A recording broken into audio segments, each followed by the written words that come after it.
Chapter 18. The Cave. In the name of Allah, the most gracious, the most merciful. All praises and thanks be to Allah, who has sent down to his slave Muhammad the book, this Quran, and has not placed in it any crookedness. He has made it straight, to give warning to the disbelievers of a severe punishment from him, and to give glad tidings to the believers in the oneness of Allah, who work righteous deeds, that they shall have a fair reward in paradise. They shall abide there forever. And to warn those Jews, Christians, and pagans who say, Allah has begotten a son. They have no knowledge of such a thing, nor had their fathers. Monstrous is the word that comes out of their mouths, that he took sons and daughters. They utter nothing but a lie. And perhaps you would kill yourself, O Muhammad, in grief over their footsteps from their turning away from you, because they do not believe in this narration, the Quran.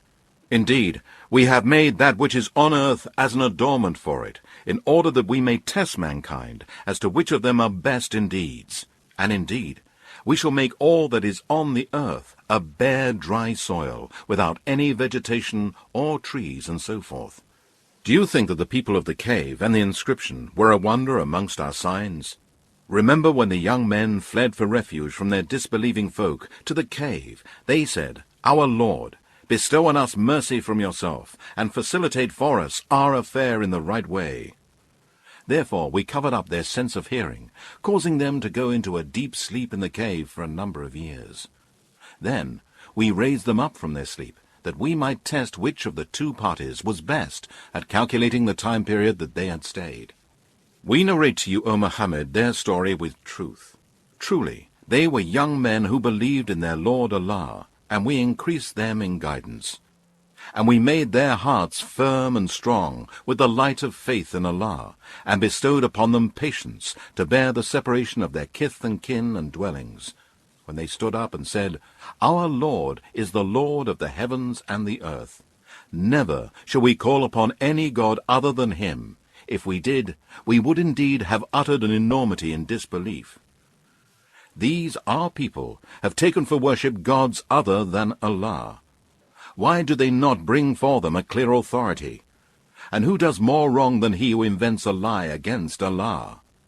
The young men said to one another, And when you withdraw from them and that which they worship, except Allah, then seek refuge in the cave. Your Lord will open a way for you from his mercy, and will make easy for you your affair, and will give you what you will need of provision and dwelling. And you might have seen the sun, when it rose, declining to the right from their cave, and when it set, turning away from them to the left, while they lay in the midst of the cave. That is one of the proofs, evidences, and signs of Allah. He whom Allah guides is rightly guided, but he whom he sends astray, for him you will find no guiding friend to lead him to the right path. And you would have thought them awake while they were asleep. And we turned them on their right and on their left sides, and their dog, stretching forth his two forelegs at the entrance of the cave as a guard at the gate. Had you looked at them, you would certainly have turned back from them in flight, and you would certainly have been filled with awe of them. Likewise, we awakened them from their long, deep sleep, so that they might question one another. A speaker from among them said, How long have you stayed here? They said, We have stayed perhaps a day, or part of a day. They said, Your Lord alone knows best how long you have stayed here. So send one of us with this silver coin to the town, and let him find good lawful food, and bring some of that to you. And let him be careful, and let no man know of you. For if they come to know of you, they will stone you to death, or abuse and harm you, or turn you back to their religion, and in that case you will never be successful. And thus we made their case known to the people, that they might know that the promise of Allah is true, and that there can be no doubt about the hour.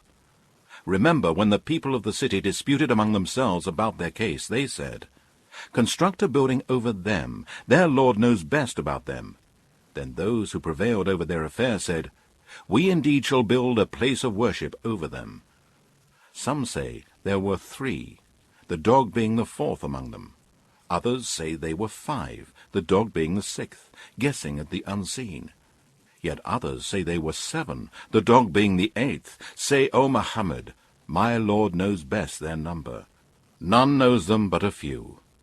So debate not about their number, except with the clear proof which we have revealed to you, and do not consult any of the people of the Scripture, Jews and Christians, about the affair of the people of the cave. And never say of anything, I shall do such and such thing tomorrow, except with the saying, if Allah wills. And remember your Lord when you forget, and say, it may be that my Lord guides me to a nearer way of truth than this. And they stayed in their cave 300 years, increased by 9 more years. Say, Allah knows best how long they stayed. With him is the knowledge of the unseen of the heavens and the earth. How clearly he sees and hears everything. They have no helper or protector other than him, and he allows none to share in his decision and his rule. And recite what has been revealed to you, O Muhammad, of the book, this Quran of your Lord. Recite it, understand and follow its teachings, and act on its orders, and preach it to men. None can change Allah's words, and none will you find as a refuge other than him. And keep yourself, O Muhammad, patient with those who call on their Lord, who remember their Lord with glorification, praising him in prayers, and doing other righteous deeds morning and afternoon, seeking his face. And do not let eyes overlook them, desiring the pomp and glitter of the life of the world. And do not obey him whose heart we have made heedless of our remembrance, one who follows his own lusts, and whose deeds have been lost. And say, the truth is from your Lord. Then whosoever wills, let him believe, and whosoever wills, let him disbelieve. Indeed, we have prepared for the polytheists and wrongdoers a fire whose walls will surround the disbelievers in the oneness of Allah. And if they ask for help or some relief, they will be granted water like boiling oil that will scald their faces. Terrible the drink, and terrible the resting place. Indeed, as for those who believe and do righteous deeds, certainly we shall not suffer to be lost the reward of anyone who does righteous deeds in the most perfect manner. For them will be gardens of eternity in paradise, where rivers will flow underneath them. There they will be adorned with bracelets of gold, and they will wear green garments of fine and thick silk. They will recline there on raised thrones. How superb is the reward, and what an excellent resting place! And put forward to them the example of 2 men.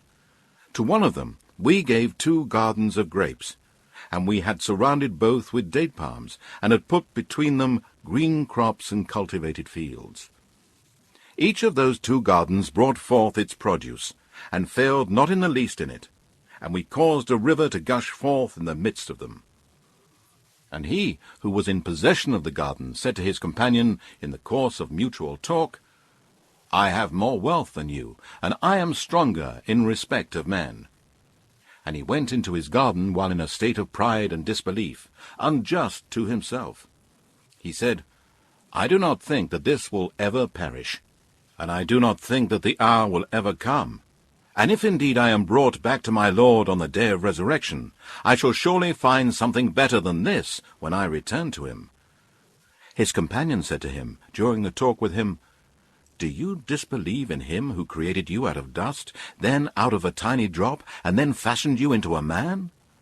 But as for my part, I believe that he is Allah, my Lord, and I shall associate none as a partner with my Lord. It was better for you to say, when you entered your garden, that which Allah wills will come to pass. There is no power but with Allah. If you see me as less than you in wealth and children, it may be that my Lord will give me something better than your garden, and will send on your garden a torment from the sky. Then it will be a slippery earth, or its water may sink deeper out of your reach. So his crops were encircled with ruin, and he remained clapping his hands with sorrow over what he had spent upon it, while it was all destroyed.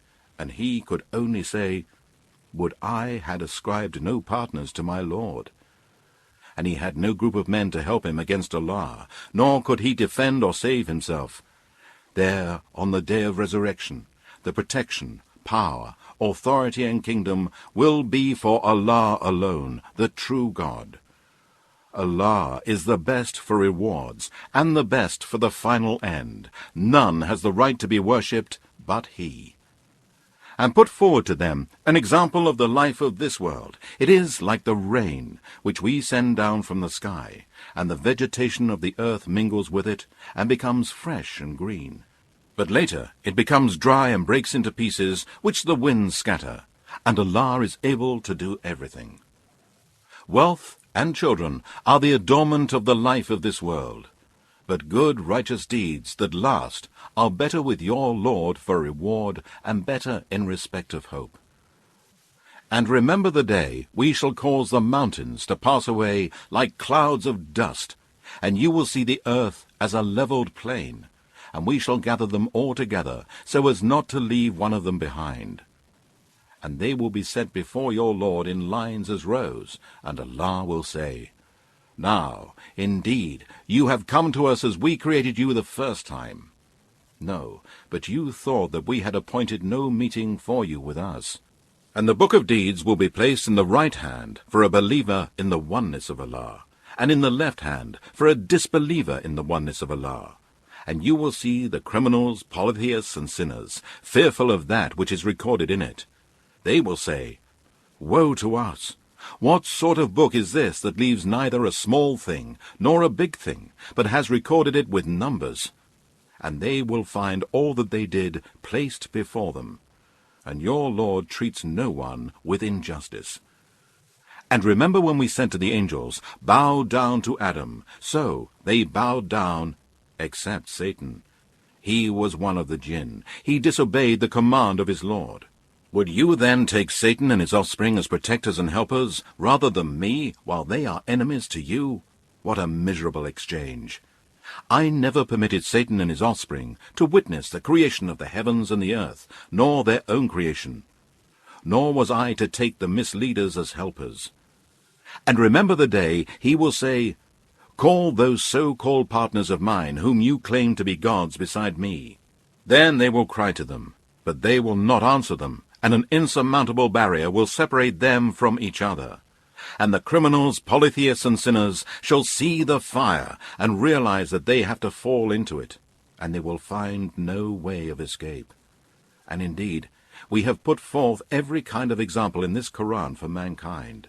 But man is the most quarrelsome of creatures.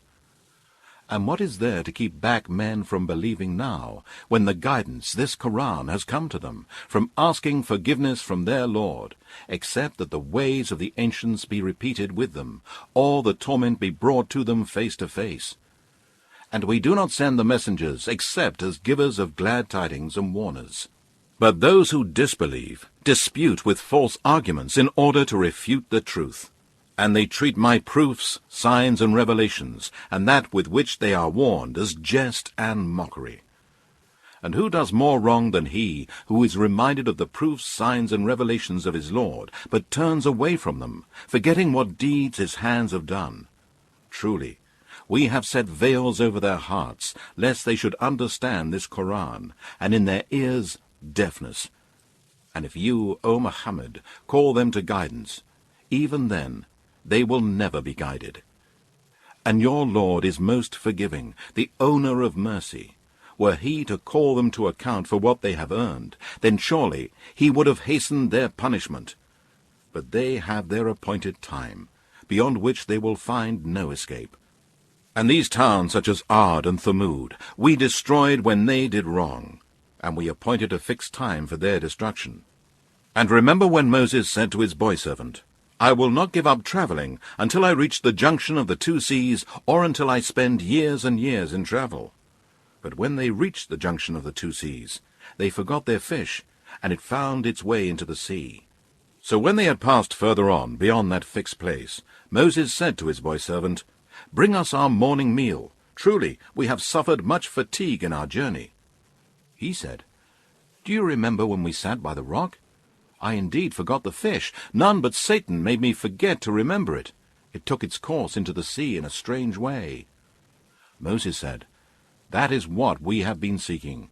So they went back, retracing their footsteps.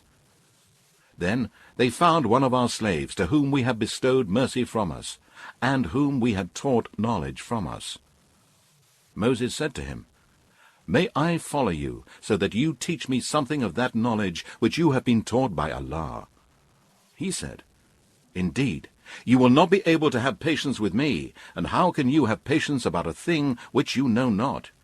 Moses said, If Allah wills, you will find me patient, and I will not disobey you in any way. He said, Then, if you follow me, do not ask me about anything till I myself mention it to you.